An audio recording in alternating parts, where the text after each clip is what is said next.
Margie Warrell, welcome to Partnering Leadership. I am thrilled to have you in this conversation with me. I am thrilled to be with you. Margie, can't wait to talk about the courage gap, 5 steps to braver action. Before we talk about your book, though, would love to know a little bit more about you, Margie. Whereabouts did you grow up, and how did your upbringing help contribute to who you've become? I would say my upbringing shaped me profoundly, Mahan. And as you can probably tell from my accent, I didn't grow up where I live now, which is in Northern Virginia. I grew up, as I say to people, in the deep South, south of the Mason-Dixon, south of the equator, in the southern shores of Australia, and on a small dairy farm. And I'm the big sister of 7. We grew up with very little, in the sense that we never went to a restaurant my entire childhood. We never went on a plane. Life was pretty simple and unsophisticated. And my dad milked cows for 50 years. But that childhood growing up on a farm with little, it taught me a lot in terms of grit, resilience, perseverance, courage. And I think it set the foundation for the very international life I've had ever since my early 20s. One of the things I wonder, Margie, is that I'm father of 2 girls, teenage girls, and my wife and I talk about the fact that how fortunate we are and they are to grow up where they are, to have access to all the amenities that they do, but also whether it keeps them and their cohort from developing some of the resilience, some of the courage that kids growing up in harder environments develop. What do you think about that?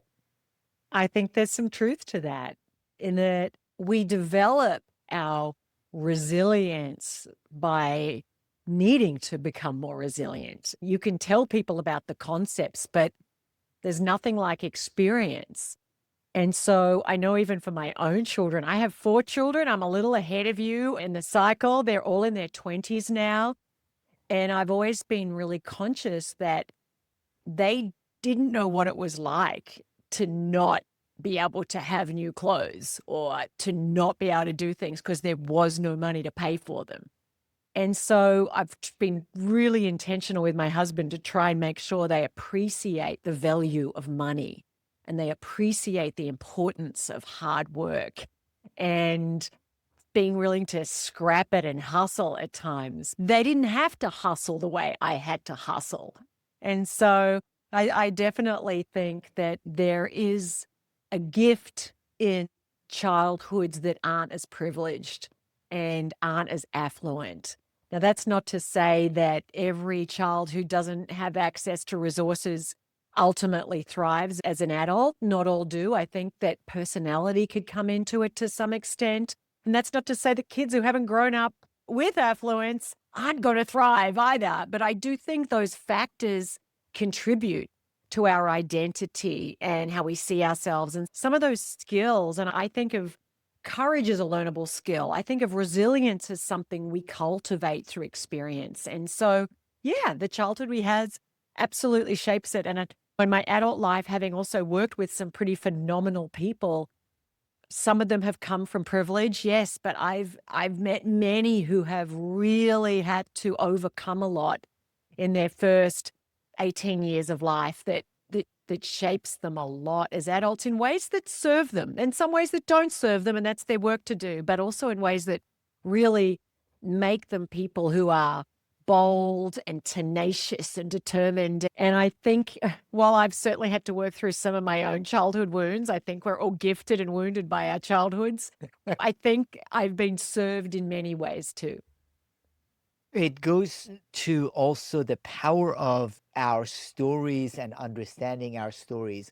I know you go into this in the book as well, Margie. When you talk about resilience, when you talk about courage, there is a lot of your story that has contributed to that.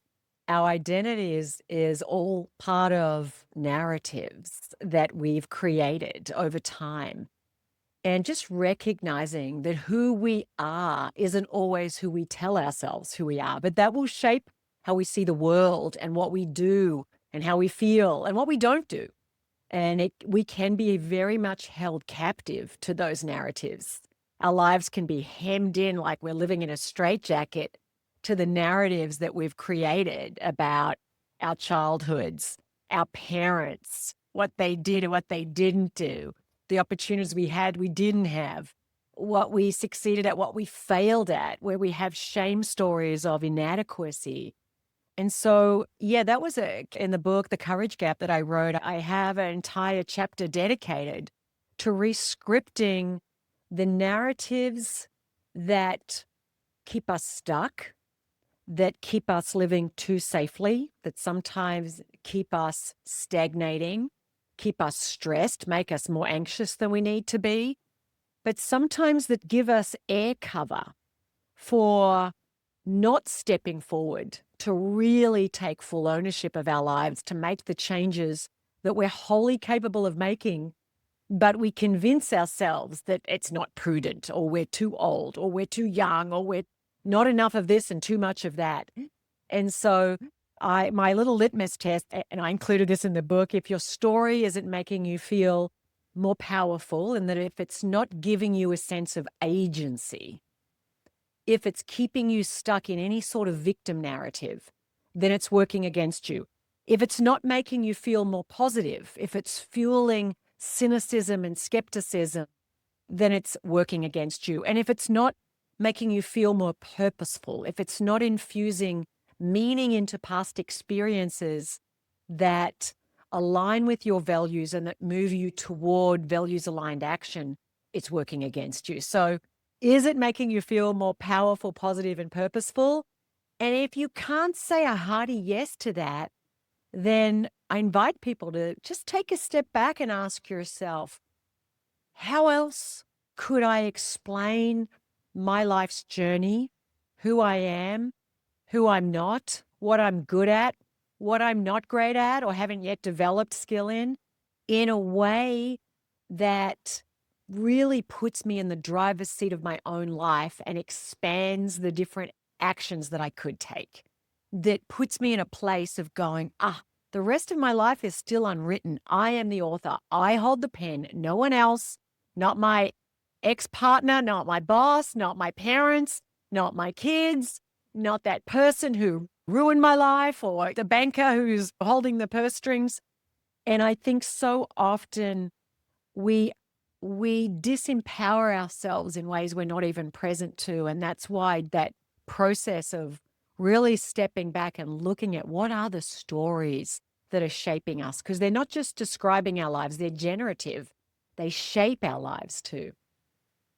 I wanted to go a little deeper into that, Margie. You said we are different than the stories we are telling ourselves about ourselves. Mm-hmm. So, how can we confront that? There is a level of blind spot that I see in what you just mentioned, where we are telling ourselves stories about ourselves that is different than who we really are. Mm. How can we bridge that gap? Yeah. Firstly, to recognize that we all have some level of blind spots. We're all vulnerable to what I call vital lies, which Nassim Taleb wrote about in his book. And vital lies are the soothing mistruths we tell ourselves to make ourselves feel good about ourselves. And they may be victim stories, like it's not my fault, and they could be leaving us in that place or blaming others. Sometimes they can have us not taking ownership of our mistakes and learning from where we've fallen short. And how do we close that gap is firstly just recognizing that not everything you tell yourself is true, and that who you are is someone that's very likely far greater and probably more complex than what you, maybe the simple story you've created. And knowing that we are all prone to telling ourselves sometimes overly simplistic stories, that black and white, this is how it is. And often there's a lot more nuance in it than that. And I think just firstly starting from that place of just recognizing that maybe who you are is not who you've been telling yourself. And if that just opens the door a little bit, if I'm not who I've been telling myself I am, who is it that I might choose to become? What are the traits and characteristics I've seen and admired in others that I sometimes tell myself, that's not me. I can't be that. Because I fully believe that every one of us, we contain multitudes. And I've forgotten the poet that said that, but we contain many multitudes. And anything in someone else lives in you, the good, the bad, the ugly. But if you look at other people, maybe they're people in history. Maybe it's someone you knew as a child. Maybe it's just someone you admire right now. And think about, what is it you admire in those people? And know that those traits, they live in you. And you have everything it takes to grow into being more like that yourself. Maybe it's very undeveloped. Maybe it's very unpracticed. Maybe you've never been very playful. That doesn't mean you can't be playful. Maybe you've never been very assertive or organized or tenacious or resilient or outgoing, and maybe that's not your natural leaning, but that doesn't mean you can't cultivate that as a learnable skill. And courage itself is not a trait. We like to sometimes think, oh, that person's bold, but courage is actually a learnable skill. It's a practice. We cultivate and strengthen it by practicing it. And so, who is it that you want to be? Who is it that you would just feel deeply inspired to be as a person? Maybe kinder, maybe more outgoing, maybe more organized, and knowing that you get to choose again and again, as many times as are necessary for the rest of your life, to be that person. And it makes me think of a quote I came upon years ago, Mahan, by Lily Tomlin, the comedian. And she said, I always wanted to be somebody. I should have been more specific. And I just think, decide who it is you want to be in your one and only precious life and move in that direction, knowing it's not an end destination. It is a journey. We are always on our way to becoming, and none of us, no one ever arrived. You might say, okay, maybe except for Jesus or some other figure that was just at a higher plane of just being. None of us ever arrive. And even those of us who may practice things a lot, we all fall short. And just recognizing there's always going to be some level of gap between who we're being and who we can be, but that we get to choose to close that gap every day. It takes deliberate intention and practice and a lot of self-compassion when we mess up and fall short. That's a beautiful way, Margie, for us to reflect on the power of who it is we want to become and going in that direction. What I am thinking about is also it becomes powerful in leading others as well. Through this by ourselves. We are able to enable others to achieve who they want to become through our support, guidance, and involvement. You bet. My work with leaders, one of the key questions I will ask leaders is, what kind of leader do you want to be? What kind of leader do you need to be right now, given the specific context that you are leading in right now? And maybe you need to dial up some things that aren't your default. Maybe you're a real task-orientated, hard-driving, get-it-done person. And right now you need to lean in and be a little more relational. Lean in and be a little more empathetic with these people over here that maybe you just want to go, oh my God, they do my head in. And one of my principle that I work with leaders is put be before do. Decide who it is you need to be. And then ask yourself, if I was being that, if I was being more empathetic, if I was being more visionary, if I was being more inclusive, if I was being more inspiring or bold or insert whatever it is for you right there, then what would I be doing? What would I be doing more of? What would I be doing less of? Because when we're anchored in who it is we want to be as a leader, it helps us to get clarity on what it is we most need to do. Because you probably feel like you need to do 3,000 things today. You don't have time for that. So what is the highest value activity that you can be engaging in? What is the highest level of doing? That is only going to flow when you're anchored in the key values that define who it is you want to be and who you need to be. And the concept of ambidextrous leadership, it's like, what's going on around me and who do I need to be most effective in this moment? So it's both situational awareness and self-awareness. When those two are coupled, this is the situation I'm in. People are really anxious.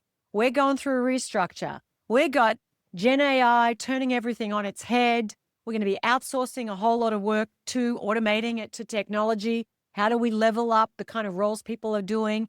A lot of people are feeling super anxious, being very self-protective in their behaviors, not collaborating, etc. Okay, who do I need to be right now? Man, I need to be really clear about the direction we're heading. I need to be reassuring people that, there's a future here. I need to be giving them clarity about what the highest value use of their time is, given the changes that are happening. I need to have a lot of consistency in how I'm showing up, because that helps to alleviate some of the anxiety that they're feeling, because they can see at least I'm being consistent. But whatever the answers are to that question will differ by circumstance. But for everyone that's listening right now, I would just ask you to think about, who do you need to be for the people that you're leading right now? What are they looking to you for above all else? And just use that as your anchor point. Put a flag there for that. And every day, and you find yourself going through the day, stick it on a sticky note. If I was being clearer right now, if I was being more assertive, if I was being more disciplined, whatever it is, what opens up in that space? Absolutely love that, Margie. What a powerful question for us to ask ourselves. Who do I need to be and who do I want to be? Whether in our individual roles or in this instance, in the leadership that is required. As you said, a lot of times we ask ourselves, what do I need to do rather than who do I need to be? And there is so much power to that. I love Jonah Berger's work out of Wharton. He's written a lot of outstanding books on marketing influence and the power of identity and who you are in driving action. So, what an outstanding question for all of us to ask. Who do I want to and who do I need to be in leading at this moment or in this specific situation? Yeah. As I wrote about in the Courage Gap, fear constricts our actions, our behavioral repertoire. It narrows it right down. It becomes very short-term focused. It becomes uncreative. We don't tap into our own natural ingenuity. We don't come up with more novel solutions. It's very defensive. Courage, when we're anchored in that place of values, we're operating from our values and not from our fear, it expands our behavioral repertoire. That's, I could go over here, I could go over there. And so it's why constantly anchoring in our values, particularly when there's a lot of disruption and uncertainty and change, enables us to lead from values versus leading from anxiety. It enables us to lead from a place of who it is we want to be versus a reactive, self-protective, self-defensive mode. And all of us are vulnerable to becoming a little insecure, to feeling a little anxious when the ground underneath us feels shaky, when the future has got a lot of unknowns and we're not sure what's going to unfold. And it's why when things are really uncertain, we need to really put deep roots down into what we are certain about. I am certain that I want to show up as someone who is kind and very humane in how I deal with people. I am certain that I want to be consistent in how I show up. I am certain that I want to be moving toward a vision that makes this organization better and that also adds more value for all of our stakeholders. And when we are really able to do that, then we're led by our values and not by our emotions. And I think when I talk about who, leading from who versus do, it is, in a sense, it expands our capacity to move forward amid all the complexity. And at a time like this, it's only going to get messier. It's only going to go faster. if you think about it, generative AI is the worst and dumbest it's ever going to be for the rest of our lives in human history.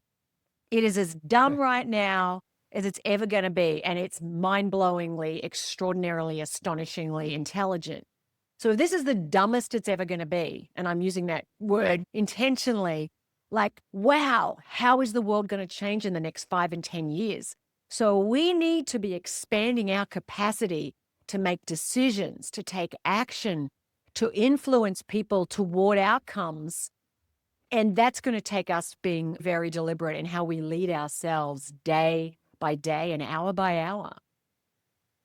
And that's why, to your point, Margie, that recognition and understanding of who do we want to be and connecting with that becomes even more important. Couldn't agree more with you, both with the advancements in AI, the AI agents that I believe will be a big part of the workforce, our colleagues in some instances, managers in many instances, employees will be AI agents. Therefore, the human interaction will require different capabilities and require kind of understanding that you're talking about who do we want to be and representing ourselves to others that way. That humanity becomes even more important. Now, one of the things you mentioned that I want to touch on more is fear. And that is a big driver, whether it is with uncertainty, AI, everything that's happening in the work environment. And you talk about fear traps. One of the challenges that I see, Margie, is that higher performers, in many instances, CEOs, leadership teams that I deal with, have difficulty facing up to that fear Mhm. because they imagine that the rest of the team, everyone else, is looking to them not to have any of the fear. Yeah, well, I'm sure you know as a coach and leadership expert yourself, what we resist persists. What we deny just goes down deeper and but ultimately expresses itself later and uglier. And so the fear that we don't own is owning us. And to be denying, brushing under the carpet, pretending away the fear that we might feel is not doing us a favor. It's certainly not doing others a favor. And so, to your point, you made a point earlier about in a world where we're automating more, the human factor actually becomes the biggest differentiator. Gen AI allows me to do incredible data analysis, etc. It levels the playing field in many ways. So my ability to show up fully human, and fully human means really present to my own vulnerability, being authentic, and mastering my own emotional state. And courage, of course, as we know, it is not the absence of fear. It is the decision, the conscious, deliberate choice to move forward because something more important matters. And for leaders, it's okay for you to feel a little anxious or a little nervous or sometimes a little overwhelmed or afraid. And if you can share that in a way that it's not that you're being governed by the fear, but yeah, I fear it. I see it.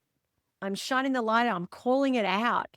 Yeah, I get a little bit worried that I lack what it takes, that we're not going to adapt fast enough, that our systems aren't going to be able to keep up with the pace of change.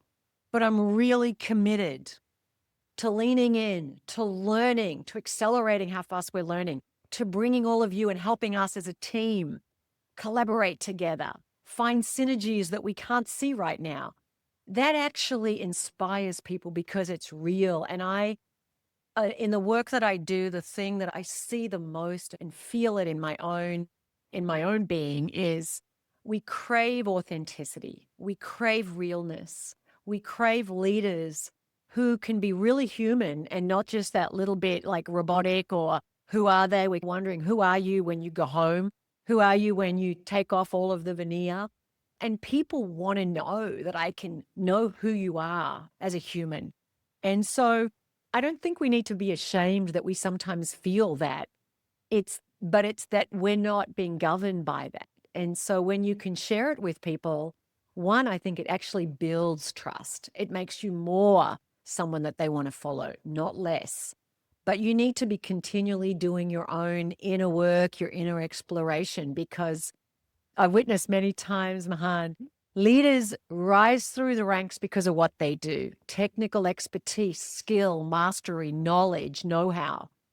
But they limit themselves because of who they are, because they haven't developed those inner aspects, that inner capacity, the self awareness, the mastery of their emotional state, the connection to something bigger within themselves. I call it the spiritual aspect of their lives. And so when we do that inner work on ourselves, and it never ends, by the way, it actually expands our ability to make an outer impact. That inner work is essential. And I love the way you also described it, Margie, in that there is a level of authenticity and vulnerability with the fears that we are facing, but it doesn't end there. There is no courage without fear. And I just want to say that there is no courage without fear. It is because fear is the entryway to building courage. So thank you, fear. And also thank you, fear, because we wouldn't be here as humans if our brains weren't exquisitely wired to be on alert for potential threats to our survival. It's just that these days it's not saber-toothed tigers. It's being pushed out of the leadership team. It's being not included in that decision making. It is our sense of status. It's our sense of belonging. It's our reputation that we're on alert for. And coming back to that, the first principle in the courage gap is focus on what you want, not on what you fear. And yet we cannot lead with courage until we own what we fear, but our commitment to a positive future outcome has to exceed our fear of a negative outcome. And so unless we are really clear about what it is we most want, what is the highest uncomfortable good? I love that phrase. I choose that phrase, the highest uncomfortable good that I'm pursuing right now. Because if you're a leader and you're not uncomfortable, I'm saying you're not leading fully. You're leaving something on the table and you're actually not adding all the value you can for the people around you and potentially putting them and yourself at risk down the track. You should be outside your comfort zone regularly. It's okay that you're outside your comfort zone. That's where you grow. As I shared the story growing up on the farm, learning to ride horses, growth and comfort can't ride the same horse.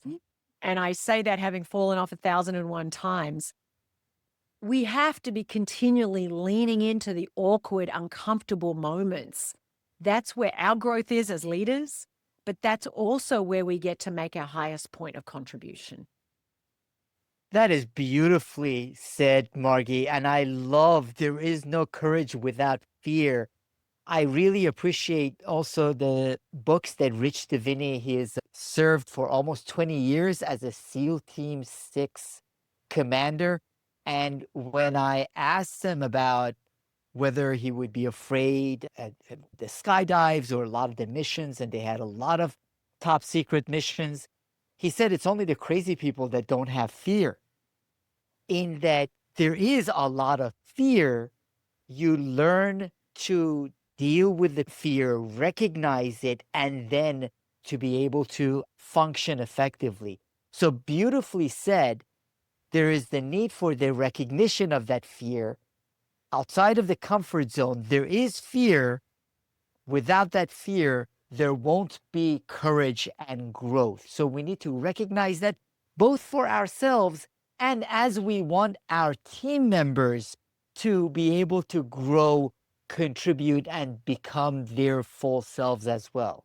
Amen. Amen. And let me also add here, I mean, there's so many areas, dimensions to this. It's not just identifying our fear and owning it, but then recalibrating our relationship to it, regulating it. So much of leadership today is about emotional regulation in ourselves, starting with ourselves, and then emotional regulation in our teams.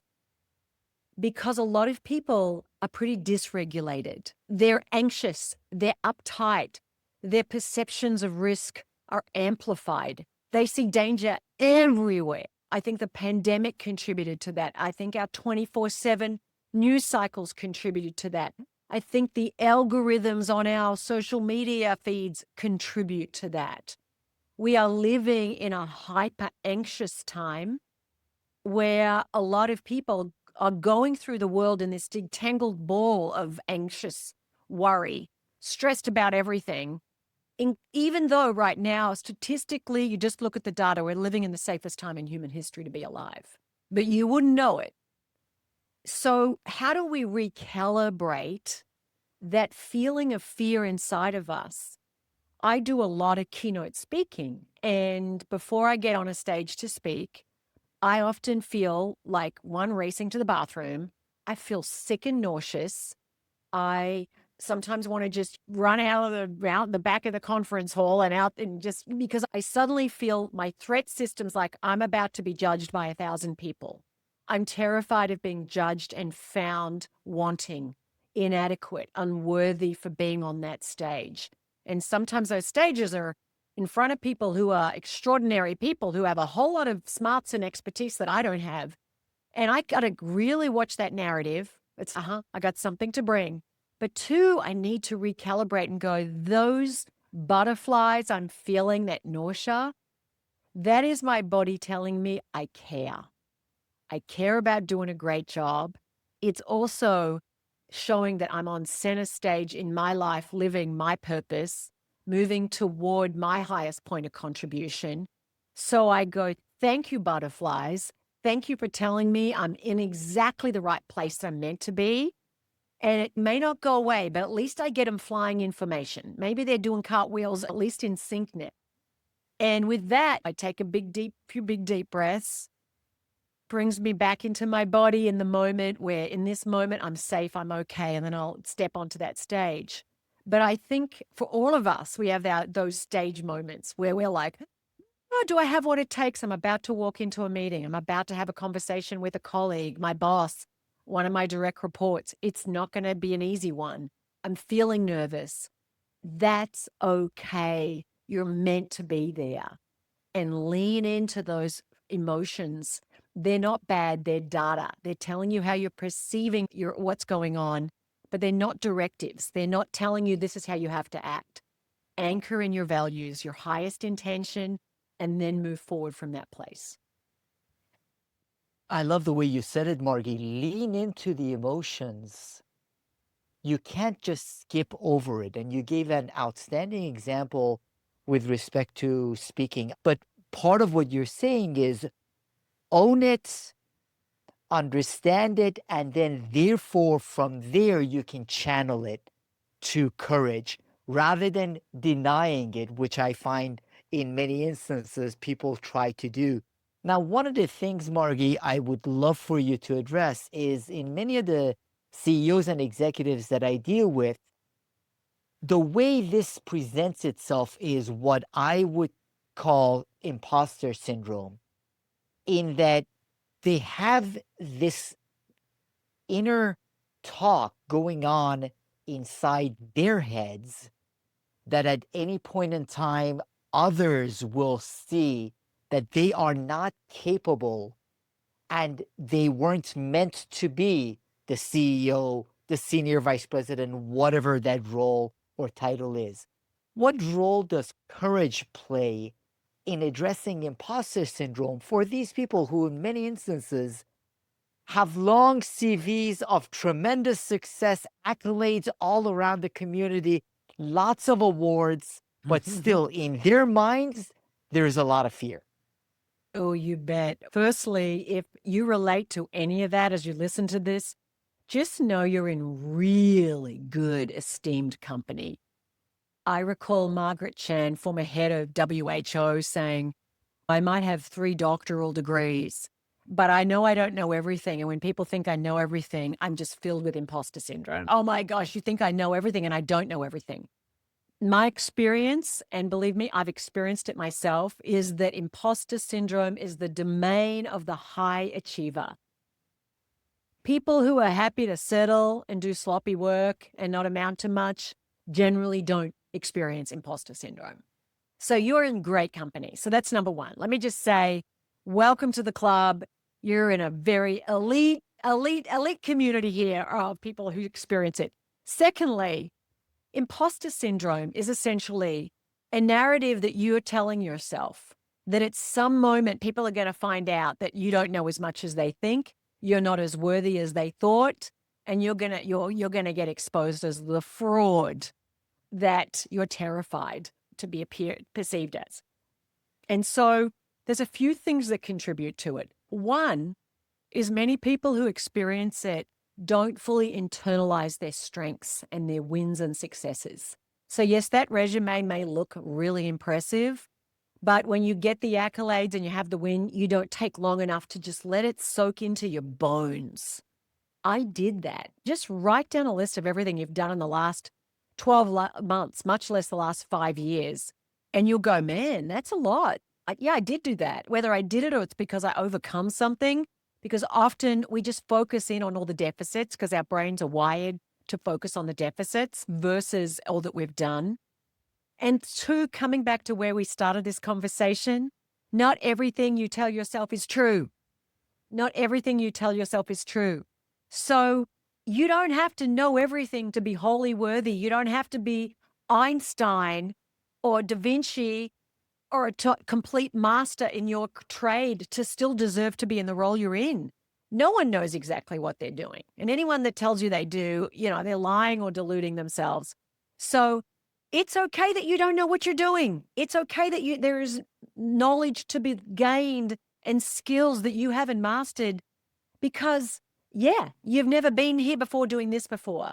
And so I've seen this a lot when I coach people stepping into much bigger roles. They're stepping into a C-suite role and they're like, oh my God, there's so much I don't know. And I'm like, yeah, you've never done this role. You don't know it. So it's okay. Make peace. I just ask you to make some peace with those fears. Make peace with that little imposter voice. It's just your fear trying to keep you safe and go, hey, run back to the sidelines. And then just lean in. Don't let that fear keep you from stepping forward.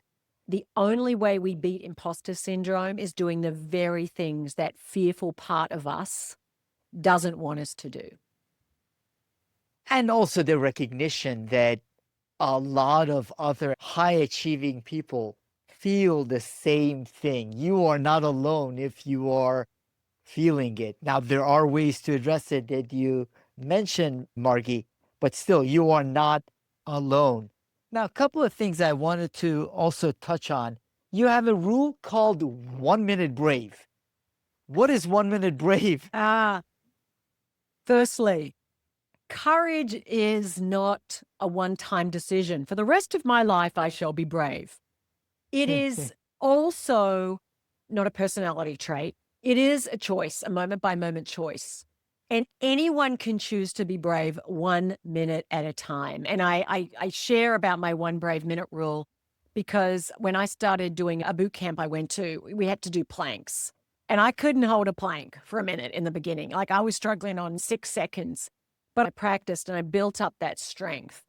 And likewise, you might go, oh, I don't even know if I can be brave for an hour. Try being brave for 1 minute. Walk up to someone and introduce yourself at an event for 1 minute of courage.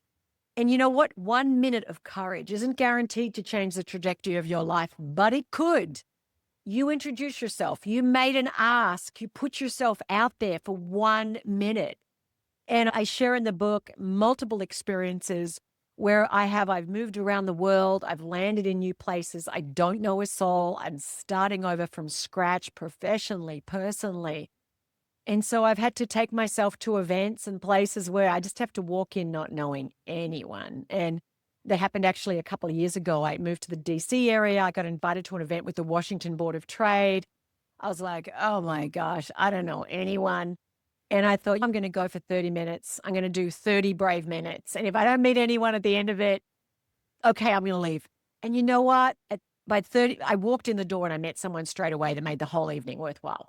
So I just invite people just to practice being brave 1 minute at a time. Don't worry about tomorrow, next week. 1 minute at a time, you can do anything. Going back to a point you made earlier, Margie, a lot of times we see things as binary. We aren't, we will, we won't. All you're challenging us to do is not be brave for the rest of your life. Be brave for a minute, or go to that event and say, you know what, for 30 minutes, I am going to be brave and come across as such. So it's a choice, and it's a 1 minute choice. One of my favorite phrases is brave the awkward. Brave the awkward. That uncomfortable emotion, feeling you want to avoid isn't the enemy, it's the access point. And every time you do, there's a whole neuroscience to this. You rewire your brain. The neurons that fire together wire together. It becomes easier. You become braver. You realize, oh, the ground didn't open up. I didn't fall into a hole. I can do it. And the next time you get to lean on that past experience. And we know from psychology, there is no greater way to build any belief system than the experiences we have. And so when you brave the awkward moment, when you brave 1 minute, you set the stage for braving more of them. And so just start right where you are. Maybe you've just got to go to a meeting and you're like, oh, I don't know if I should say something. Just decide, I'm going to speak up once in this meeting. All of these, Margie, are like a muscle. And the more we train it, the more capable it becomes and we become. So to be brave, exercise that brave muscle, and choosing a minute, an event, an experience to be brave at is an opportunity to exercise the muscle. Now, I'm wondering, for CEOs, executives, leaders who are listening to this, what would you encourage them to maybe ask themselves to make sure that they are staying aligned with courageous leadership of their teams and organizations? Mm-hmm. I think it is a valuable practice or ritual for every leader to regularly put into your schedule some time dedicated to just resetting yourself. Obviously, we know recharging for our own energy management is crucial, but you may have several decision prompts. I share some in the book. Like, where am I not fully acting in alignment with my values? What are my values? Who is it I want to be? Where is there some gaps here? Where is there some white space between the kind of leader I want to be and the kind of leader I'm being? And if nothing else, the simple question, if I was being a little braver today, right now, what would I be doing more of? What would I be doing less of? What conversations would I be leaning into? Where would I be showing up more consistently? Where would I be offering up more of my opinion? Or where would I be stepping away and challenging some of the status quo because what got me here, what got us here isn't going to get us there? It's essential for us to ask ourselves those questions. You have lots more in your book as well. The Courage Gap. How can the audience find out more about your book and follow your writing and your work, Margie? Thank you for asking. Certainly connect with me on LinkedIn. I regularly post videos. I have my own Live Brave podcast that they can listen to as well, wherever they're listening to this one, my own newsletter. And my website is margiewarrell.com. My book, The Courage Gap, General Stanley McChrystal wrote the foreword, which was an honor. But you can also head over to Amazon or wherever you purchase books to get a copy of The Courage Gap as well. I really appreciate you, Margie. The Courage Gap, 5 Steps to Braver Action. Thank you so much for the conversation, Margie Warrell. Thank you.